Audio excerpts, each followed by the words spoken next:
Jackie Carter.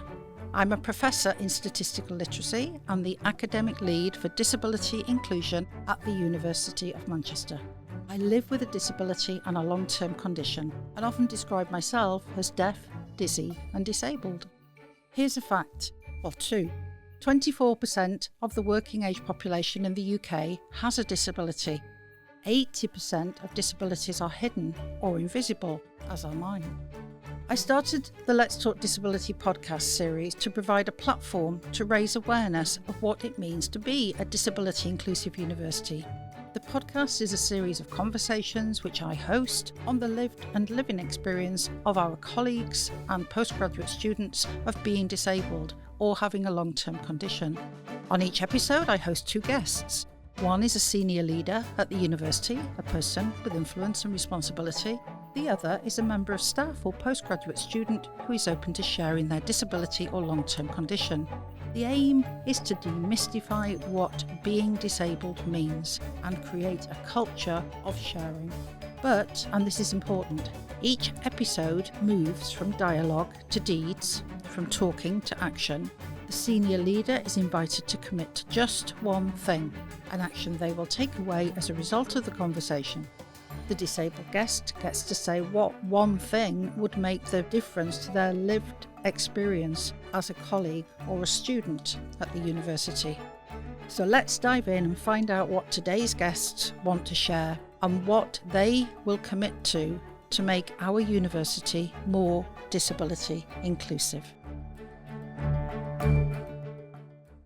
Okay, good morning and welcome to episode 3 of series 2 of the Let's Talk Disability podcast. I'm here today in the studio with two guests who are going to introduce themselves in a minute. And I just wanted to foreground this episode by saying we've got a campaign on campus that I've worked collaboratively with the Disabled Staff Network and the Students' Union to show what it means to have a hidden disability. And for those who haven't heard me say it before, 24% of the working age population in the UK have a disability, and it's estimated that 80% of those disabilities are unseen. So I'm particularly pleased to be wearing my sunflower lanyard today and have two guests in the studio, one of whom is about to talk about her own hidden disability. So if I can hand over, Jessie, to you first to introduce yourself and say why you're here, please. Yeah, really pleased to be here. So I'm Jessica Boland, and I'm a senior lecturer in the Department of Materials, and my research is focused on functional materials and devices, so I get to play with lasers, to look at nanomaterials and hopefully make everyone's devices faster, which is pretty cool. As you've already mentioned, I also have a hidden disability, so I am hard of hearing and have been since birth.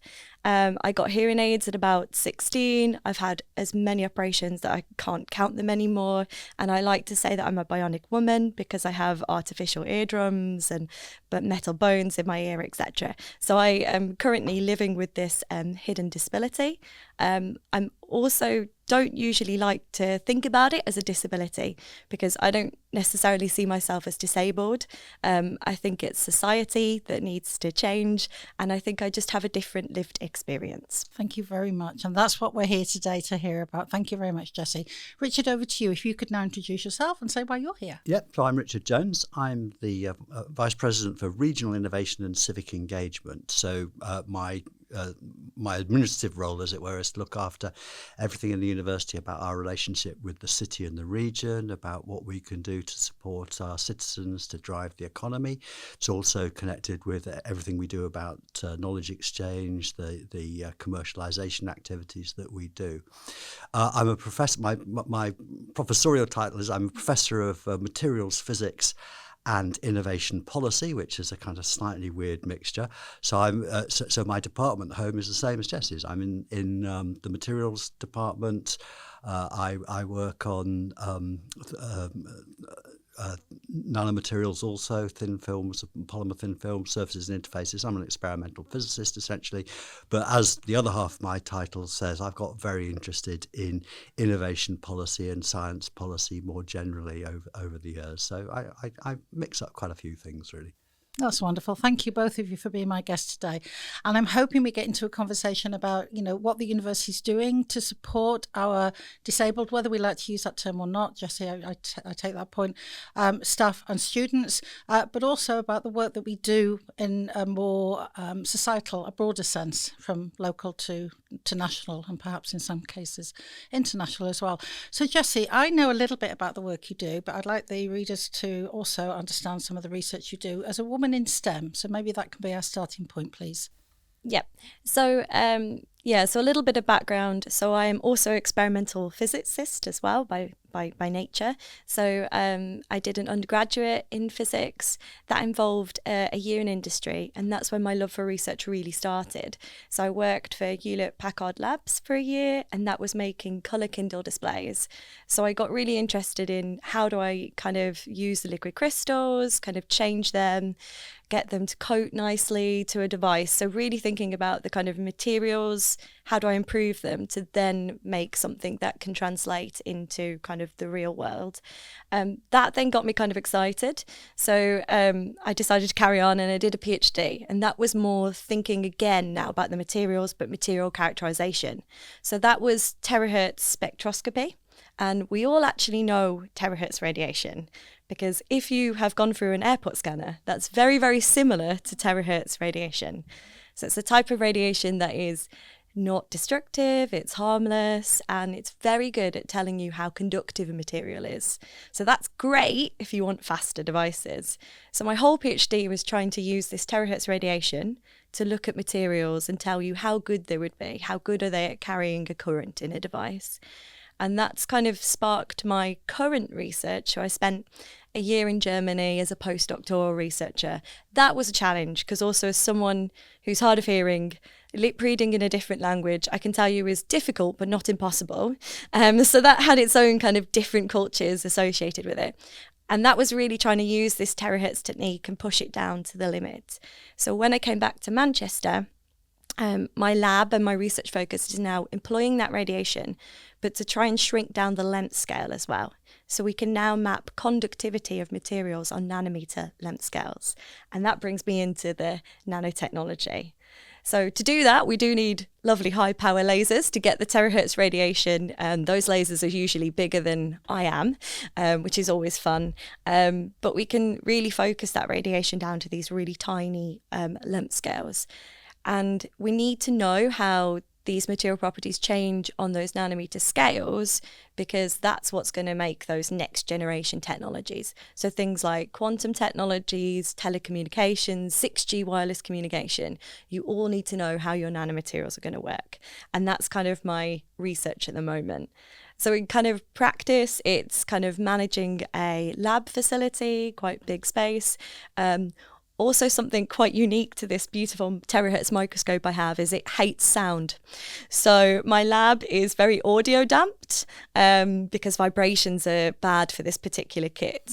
So that's quite fun because it amuses me, but I can cope in a quite silent word-like world anyway.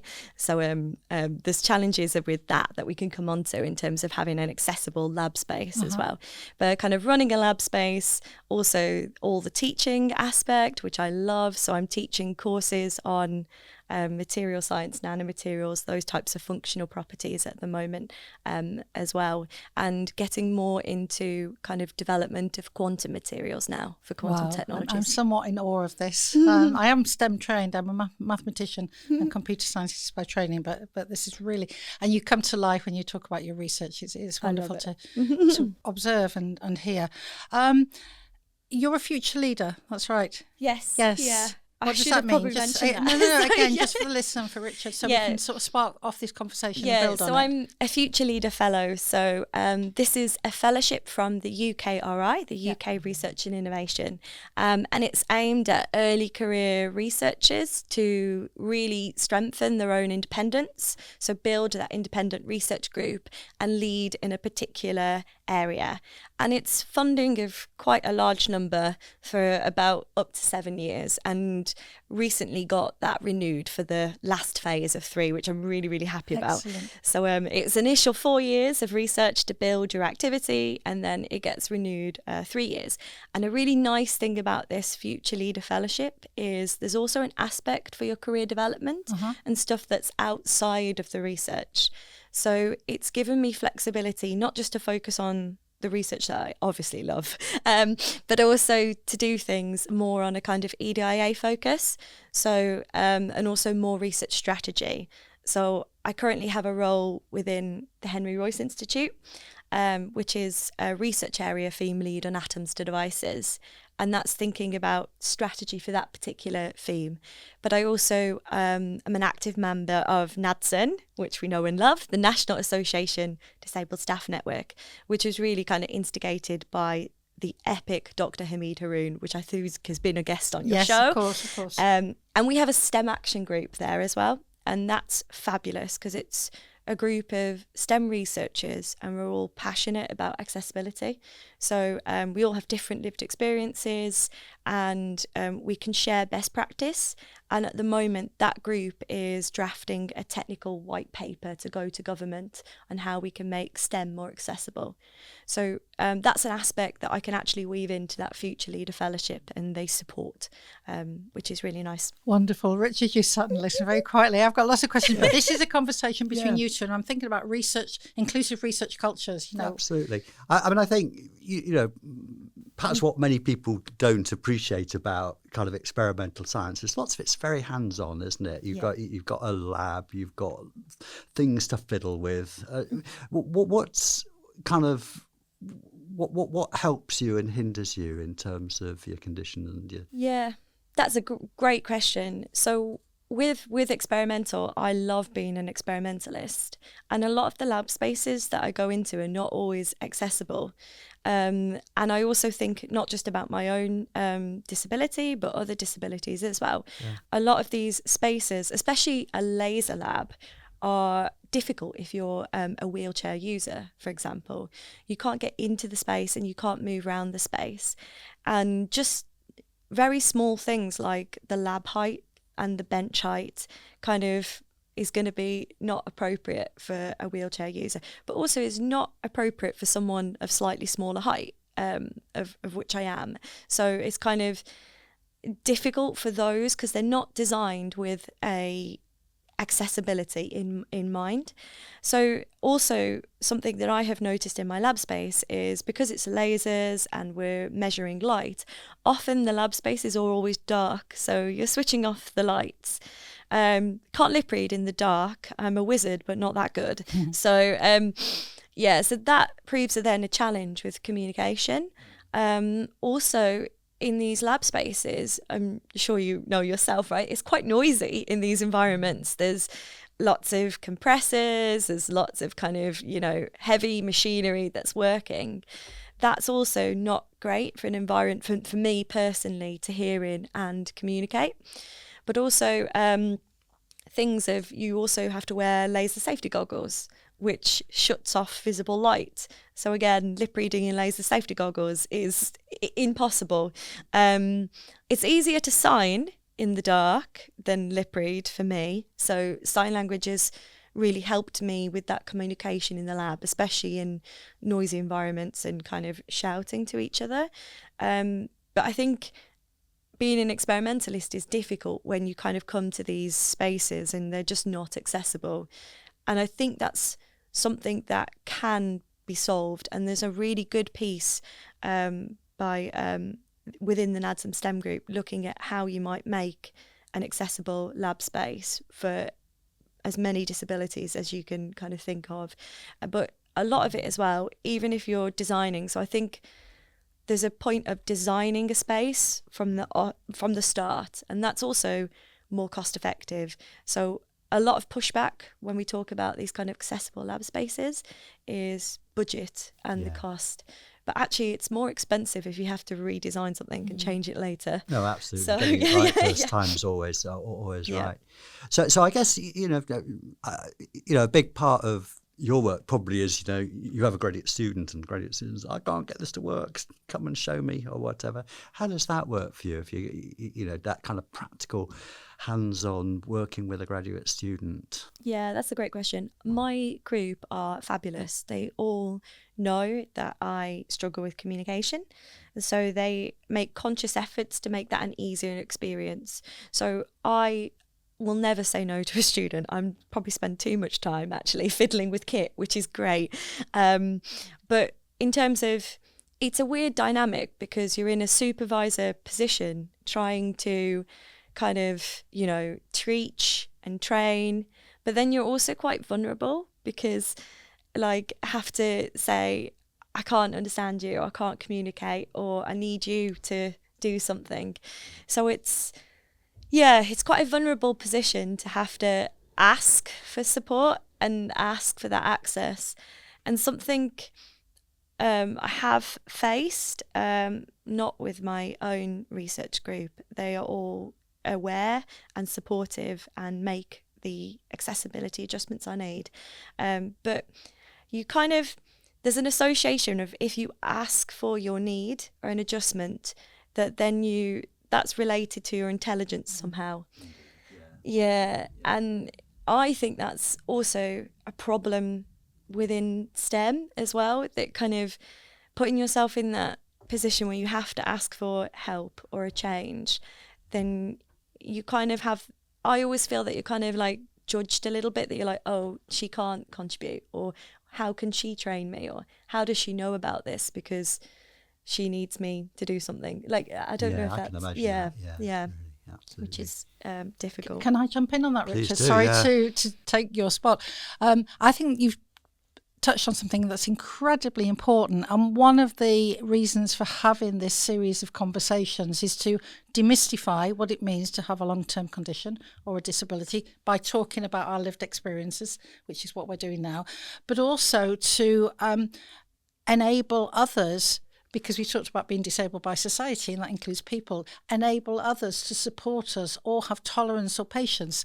So the whole purpose of this sunflower lanyard scheme that we have on campus this week is really to go beyond what does that mean? This person's wearing a sunflower lanyard, what does that mean? It's to, first of all, to show and exemplify the fact that some of us do have disabilities that are hidden, that you can't see, but also to enable people to come and say, is there anything I can do? Just like we did at the start of this conversation. What do you need from me? But the more we do that, and the more we normalise doing that, the more hopefully we will overcome these perceptions that just because a person has a hidden disability doesn't mean that they can't be a fantastic scientist or a future leader. Is there anything else, Jessie, from your perspective, that we could be doing collectively as an institution? Yeah, I think there's a lot to do on making every single event accessible.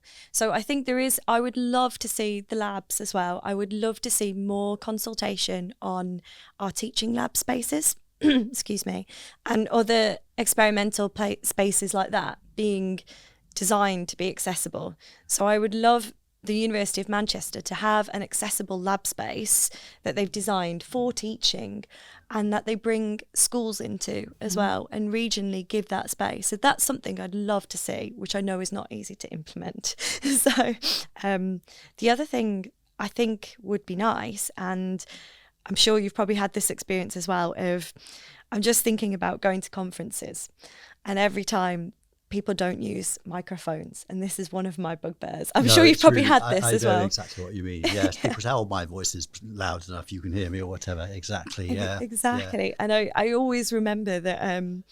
I think someone stood up and was like, "I don't need to use a microphone.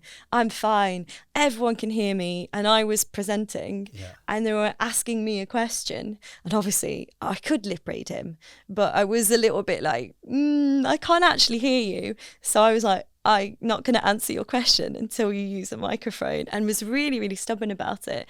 And it got a little bit awkward, but it was fascinating to me, this kind of thing of to me, it came across as almost arrogance. I think that's a big part of it. Yeah. Yeah. Okay, that's good. Yeah, but yeah. And obviously, many in the audience are probably wishing that microphone would be used. Yeah, Exactly. I've seen that too often, and I think there is some weirdness about it, some weird arrogance. Yeah, I think that's something that we can try and do locally. Is if we have like events where people are coming in, or like our teaching spaces, or kind of, I am thinking about outreach, STEM outreach, people coming in, like events like that. That is something I think we could have accessible things of meeting a microphone, using it. I do think the university's got some guidelines actually for how to make accessible events. Oh, they do, yes. Yeah. But I would love to see them actually being put into practice more and mainstreamed. And like I think like some of the kind of, I guess, the big events that is you probably organise, right, where it's kind of big, kind of we're engaging the entire university, we're making a massive announcements. I'd love to see BSL on all of those, and subtitling, remote captioning everywhere, microphones used, and really thinking about that so that I don't have to come and ask it. Like, it needs to be routine, doesn't it? Yeah. And technology makes it so much easier than it used to be too. So in a sense, I think there's less excuse than there ever was, if there was an excuse. Yeah. I think, I remember lockdown being hard because Zoom captions were not a thing and they were really awful. But now, like PowerPoint, you can put live captioning on the bottom. I was showing you the app the other day. That was lovely. So I think technology has come such a long way that we can put this into practice. I'm going to jump back on that for both of you, because we've talked about technology now and how it's sort of caught up. But that effort, I mean, everybody talked about Zoom fatigue during lockdown. Do you remember? We were on Zoom all day, everybody was tired. For a deaf person, or a person who's got cognitive challenges or disabilities, at the end of the day, it's very, very exhausting to be putting that extra effort in all the time. And I agree with you, Jessie. I try to be the voice in the room that I would want to hear. And I know you do the same, we advocate on behalf of others who may not feel that they can sort of put their hand up and say, please ask that question with a microphone. So all of that is a way of coping with having a hidden disability. But what you're talking about here, and why this conversation is really intriguing, is what can we do to make it mainstream, so it doesn't become the sort of extra, the add-on, the bit that we didn't think about at the beginning. And if one thing has come out of these conversations that is a common theme, it's I never thought about that, all the way up to the previous Vice-Chancellor, I never thought about that until it was brought to my attention. So I think there's something that we're talking about here is how can we design inclusively from the start, but then how can we bring people in, including people from outside the university. We were talking about FE colleges before you arrived, so that when they walk in the door, they feel immediately they can belong. They don't have to share or disclose perhaps that they have a hidden disability, because we're making it accessible to them from the start. So with all your work in STEM, Richard, with your position of influence, what could we're ambitious as a university. We want to be the most inclusive university, and it's going to be baked into the 2035 strategy. What can we do to really build on the experiences that we've got, the networks we've got, and what we want to do?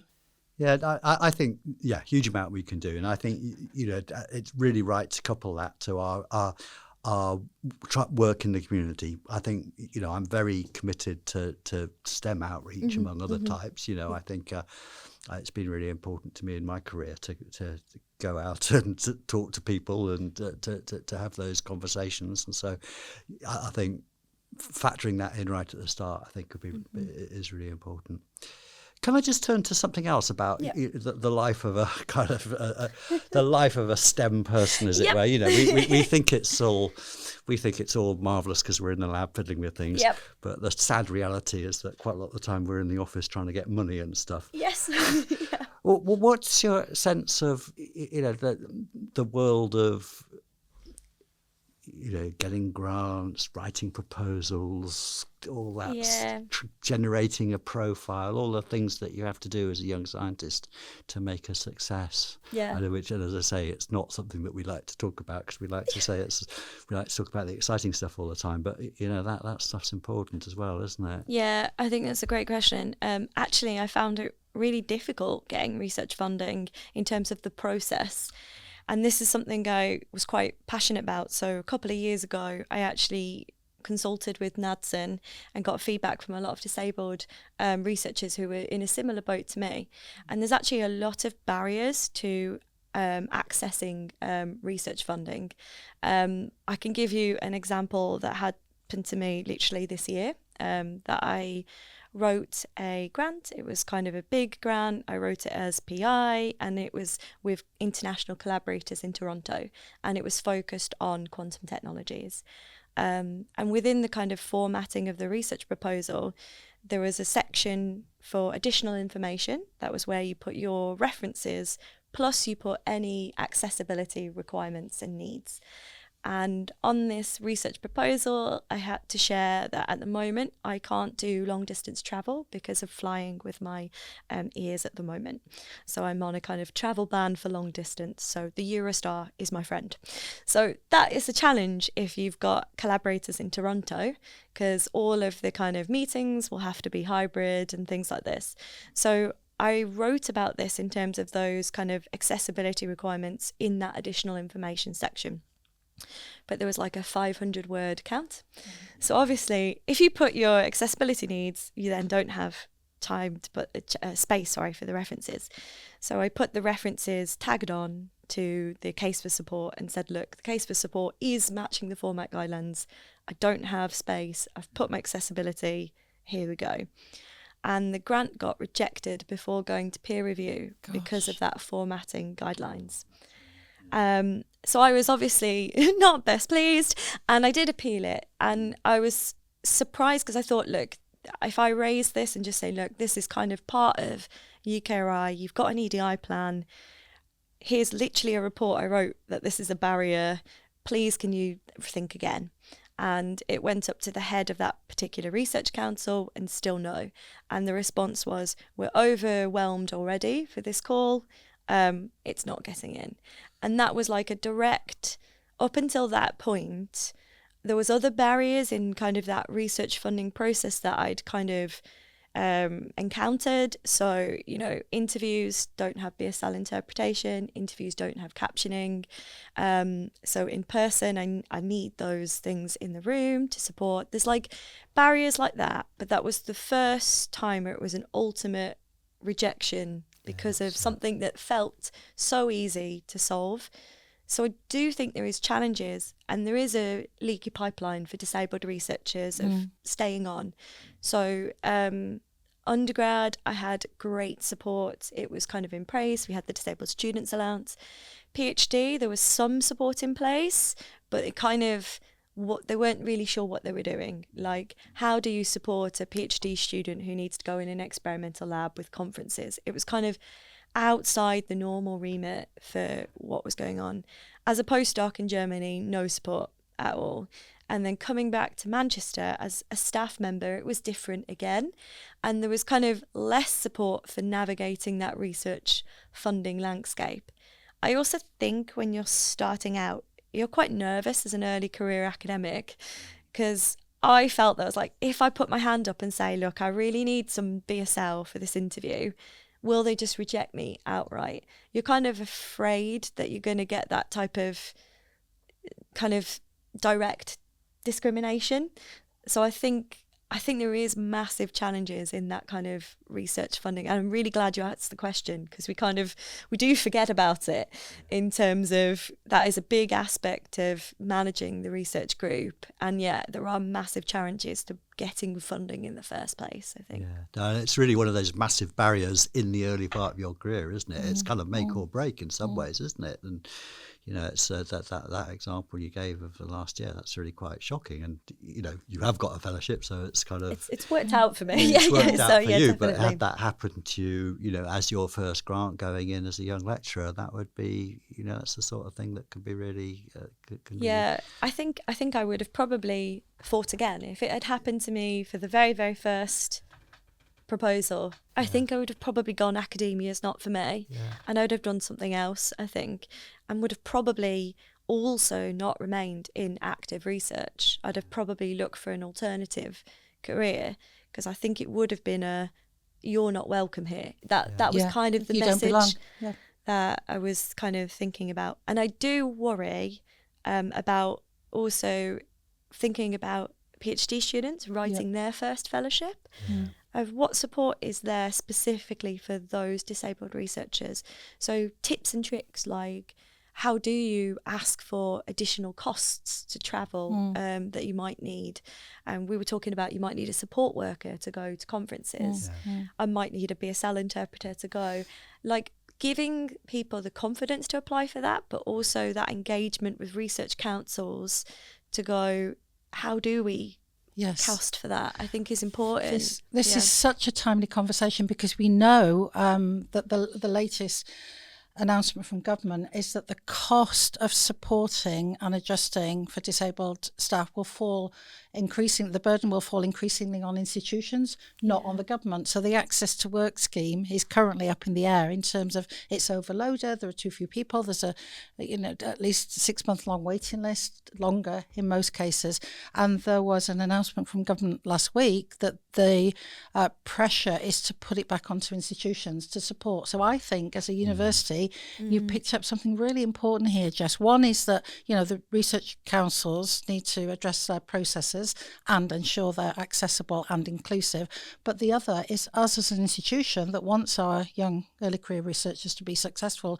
We need to think long and hard about what support we need to put in place for those staff who do have a disability in order to give them the best possible chance of securing funds. And I think that for me, that's certainly something that I'm going to take away from this conversation, to work with Colette and her team and Melissa Westwood to think about. We're doing a lot around supporting disabled PhD students and early career researchers, but I think from what you've just said, I've never really thought about it from a grant application process before. I think there's more that we need and can do in that space. I don't know how you feel, Richard, but it seems a very practical.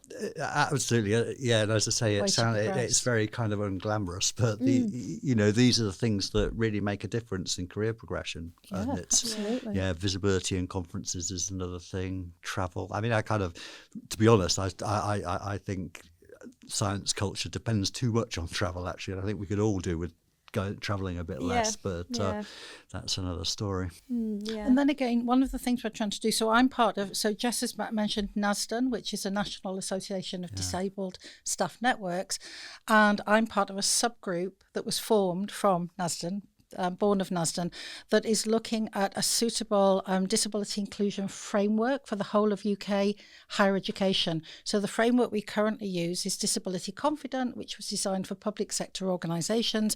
Doesn't really fit well with universities because of the nature of what we do. So this new framework called Ride Higher, Realising Inclusion for Disabled Staff in Higher Education, is all about coming together and sharing those stories and what works across the sector. So we're not all doing it individually, we're pooling knowledge and building on that.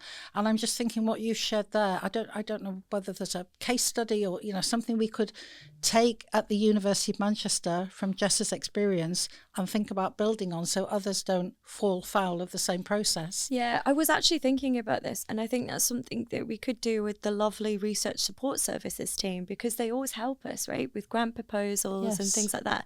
And I think having a session with joint, because I also don't think I don't think academics can solve this problem. We need our beautiful professional services staff. But I think the research support team actually could be a great help, and having kind of workshops together to think about how could we support a disabled kind of researcher. And also I think the research support services probably have better links to the teams like EPSRC. I know they talk a lot directly with kind of the EPSRC project managers, who are the people that are kind of the other side of that grant application. So maybe kind of engagement there and more discussions about, if I have this situation where we need to put this extra cost, or I need to write this, where would it go? So it's kind of being signed off earlier might be something that we could do here. No, absolutely. I mean, we do have, we have good relations with the research councils, and, executive chairs show up, and, I think we've got Charlotte Dean coming in shortly, and we probably ought to just drop it into the conversation, shouldn't we, really? It'd be a good thing to do. Yeah. Because I was on EPSRC Council for a while, and I think it's a good organisation. I think it is a listening organisation. It has its own troubles to deal with, and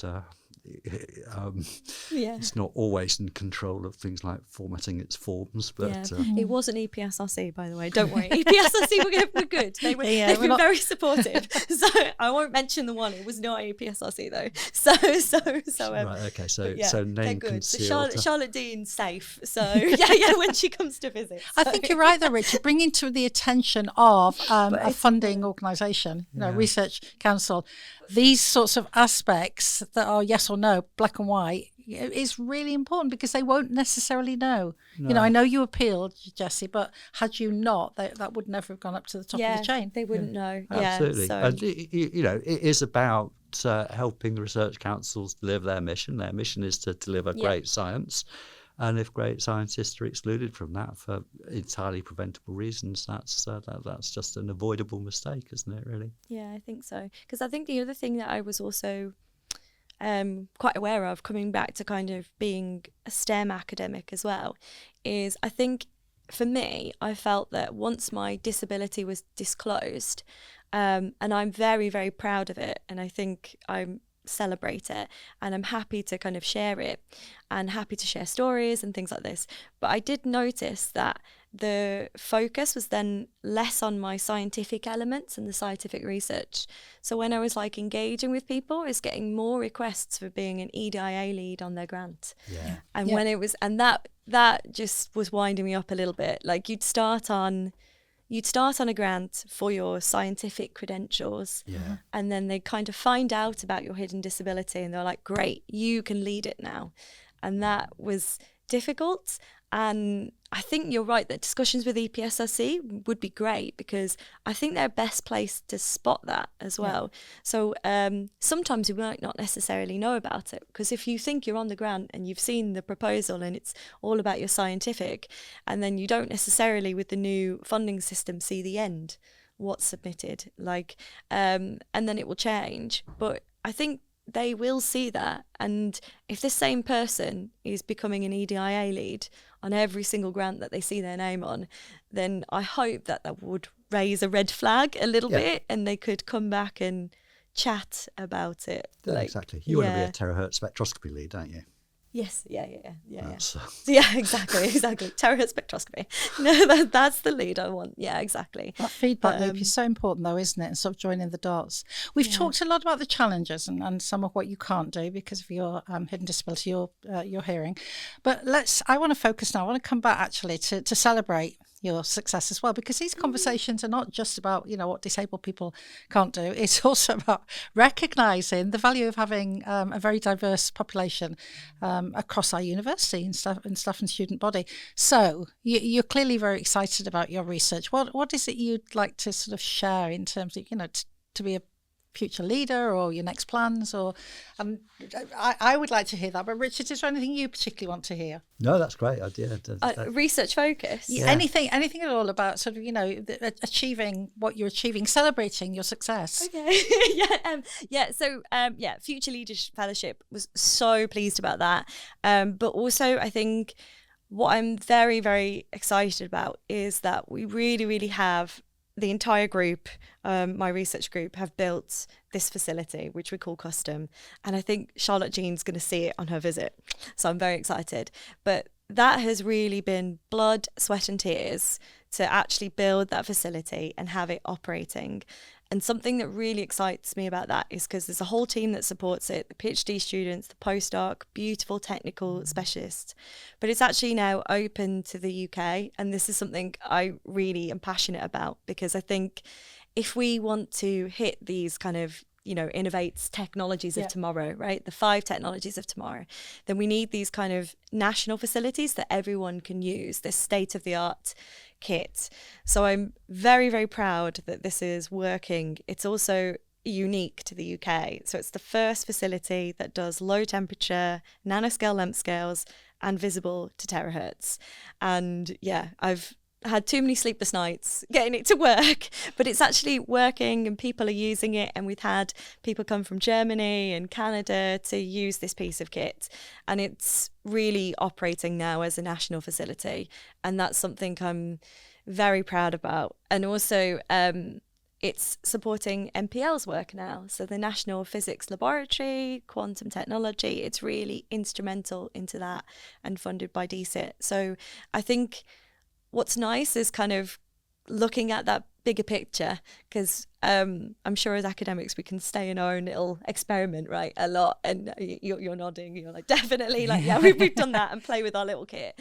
But actually kind of seeing it now being used by others and in the UK landscape has been particularly quite exciting. Oh, and Jessie, I wish it's the a readers testament could to my team. Absolutely. So, I wish the readers could see the look of joy and pride and enthusiasm on your face, because it's just sort of emanating, radiating positivity. Wonderful to hear. And I got excited for Richard there, because you started talking about a facility that could be used across the UK and innovation and everything that's in your space. No, absolutely. In my, I'm boringly obsessed about productivity and translating the great research that we're doing into into new products that kind of make industries that give people jobs and drive prosperity. So it's fantastic to see that. Look what we'd have missed if you hadn't come into Manchester and been able to sort of facilitate what you've just told us about. Look what we would have missed out on. And that whole thing about the talent pipeline, the leaky pipeline, whatever you want to call it. I don't like the pipeline metaphor, because people have squiggly careers. They don't always go in a straight line.